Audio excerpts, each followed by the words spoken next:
বাংলা নববর্ষ ১৪৩২ উদযাপন উপলক্ষে প্রস্তুতিমূলক সভা অনুষ্ঠিত হয়েছে। সকালে উপজেলা প্রশাসনের আয়োজনে পরিষদ সভাকক্ষে এ সভা অনুষ্ঠিত হয়।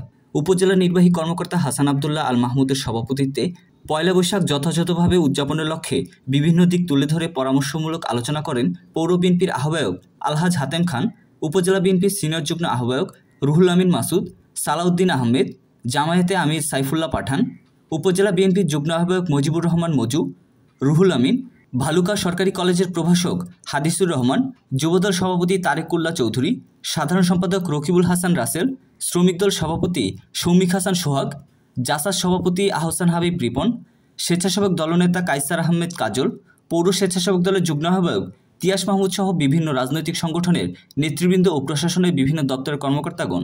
এ সময় উপজেলা বিএনপি ও অঙ্গ সহযোগী সংগঠনের বিভিন্ন পর্যায়ের নেতৃবৃন্দ, বীর মুক্তিযোদ্ধাবৃন্দ, প্রশাসনের কর্মকর্তা সহ সুধীজন স্পন্সর ছিলেন। বিগত জুলাই আগস্টের 3টি প্রোগ্রাম, একটা হলো শোভাযাত্রা, মেলা, সাংস্কৃতিক অনুষ্ঠান।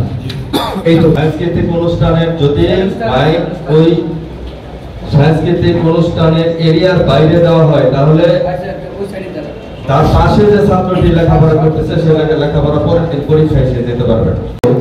আমরা মনে হয় কোনো আতঙ্কে আছে। স্বৈরাচার মুক্ত হওয়ার পরে 5 তারিখের পরে আতঙ্কের কিছু নাই। জাতীয়তাবাদী দলের পক্ষ থেকে আমাদের প্রিয় অভিভাবক দলের ভারপ্রাপ্ত চেয়ারম্যান তারেক রহমানের পক্ষ থেকে শুভেচ্ছা। আসলে পয়লা বৈশাখ এটা একটা আমাদের দেশে একটা কালচার।